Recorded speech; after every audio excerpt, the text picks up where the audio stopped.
Hello friends, આજે આપણે બનાવશું કાઠિયાવાડમાં વરામાં બને તેવા બટેટાવડાની રેસીપી। સૌથી પહેલાં તો બટેટાવડા બનાવવા માટે 300 ગ્રામ મેં બટેટા લીધા હતા અને બટેટાને બાફી અને છોતરા કાઢીને આવી રીતે જુઓ મેશ કરી લીધા છે। તો આ બટેટાનો માવો આપણો તૈયાર છે। એકદમ ટેસ્ટી આપણે બટેટાવડા બનાવવા છે તો એના માટે આપણે એક મસાલો તૈયાર કરશું। તો એ મસાલામાં 1 મોટી ચમચી ધાણા છે, 1 મોટી ચમચી વરિયાળી છે, 1 મોટી ચમચી સફેદ તલ છે અને અડધી ચમચી જેટલા મરીના બી છે। તો આ બધાને આપણે ડ્રાય રોસ્ટ કરવાના છે। ધીમા ગેસ ઉપર આપણે પેનમાં બધા જ મસાલાને રોસ્ટ કરશું। ગેસની ફ્લેમ આપણે ધીમી રાખવાની છે અને 1 થી 1.5 મિનિટ માટે આવી રીતે સાતળવાનું છે। આપણા મસાલા રોસ્ટ થઈ ગયા છે, આપણે ગેસને બંધ કરી દેવાનો છે અને એક પ્લેટમાં કાઢી લઈએ જેથી કરીને ઠંડો થઈ જાય। જો આવી રીતે આને પછી ગ્રાઇન્ડ કરવાનો છે। આવી રીતે મસાલો બનાવી અને તમે વડામાં નાખશો તે વડાનો ટેસ્ટ અલગ જ આવશે। ગરમ મસાલાની જગ્યાએ આવી રીતે મસાલો તૈયાર કરવાનો છે। જો આપણો આ મસાલો બનાવીને તૈયાર છે। આવી રીતે આપણે મસાલો બનાવી લેવાનો છે। હવે આપણે આ બટેટામાં બધો જ મસાલો એમાં એડ કરશું। અડધી ચમચી આદુ લસણની પેસ્ટ એડ કરશું। 2 લીલા મરચાં છે, એકદમ નાનું કટ કરેલું છે અને તમારે પેસ્ટ કરવી હોય તો પેસ્ટ કરીને લેજો। અને 2 ચમચી સિંગદાણા છે, છાલ ઉતારી લીધી છે, 2 ચમચી દાડમના દાણા છે અને 2 ચમચી લીલા ધાણા છે। આ બધું આમાં મિક્સ કરી દેશું।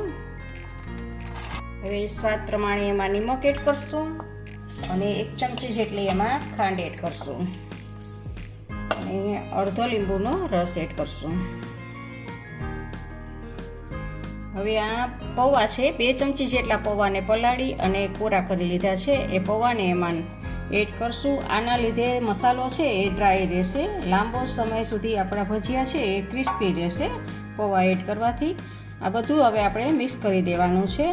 અને જો મરચાંની તીખાશ તમારે વધારે ઓછી કરવી હોય તો થોડુંક આમાં લાલ મરચું પાવડર એડ કરવાનું છે, તમારે જેટલી તીખાશ જોતી હોય એ પ્રમાણે। હવે આપણે 1 ચમચી આમાં કાશ્મીરી મરચું નાખશું જેથી કરીને લાલ કલર આવે, એ માટે કાશ્મીરી મરચું આપણે એડ કરશું આમાં અને ફરી પાછું આપણે મિક્સ કરી દેશું। તો આપણે આ કાઠિયાવાડી સ્ટાઇલથી વરામાં બને એવી રીતે એકદમ સરસ મસાલો બનાવીને તૈયાર રાખેલો છે। હવે આપણે આમાંથી ગોળી બનાવવાની છે મસાલા માટેની, મસાલાવાળા ભજીયા બનાવવા માટેની। આવી રીતે આમ તમારે જેવડી સાઈઝની બનાવવું હોય એ માટેની નાની મોટી ગોળી બનાવવાની છે। તો આપણે આ ભજીયા માટેની ગોળી તૈયાર છે, આવી રીતે આમ બધી જ ગોળી બનાવી લેવાની છે। હવે આપણે ભજીયાનું બેટર બનાવવા માટે ચણાનો લોટ લેવાનો છે। તો 1 કપ મેં આ ચણાનો લોટ લીધો છે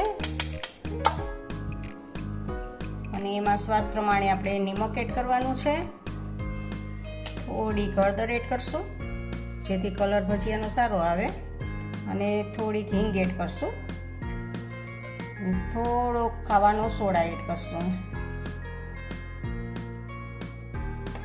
ને આ બધું મિક્સ કરી દેશું।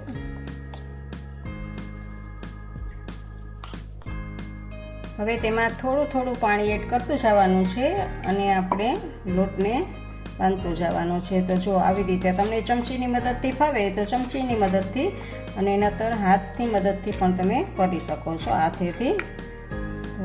તો થોડું જેમ જોઈએ એવી રીતે તમારે પાણી એડ કરવાનું છે।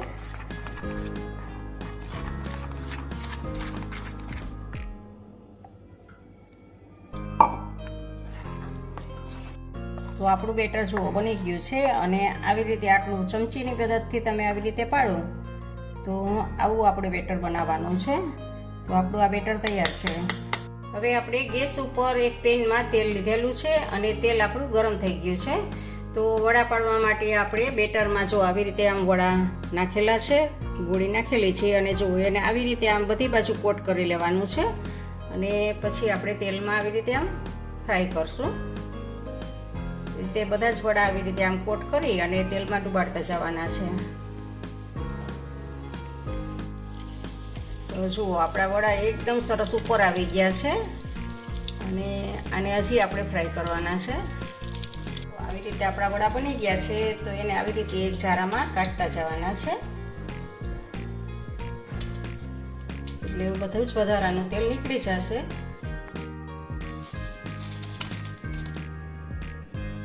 તો આપણે આ એકદમ કાઠિયાવાડી સ્ટાઇલમાં સાથે આપણે એકદમ મસાલો અલગથી બનાવેલા ભજીયા, વડાના ભજીયા તૈયાર છે.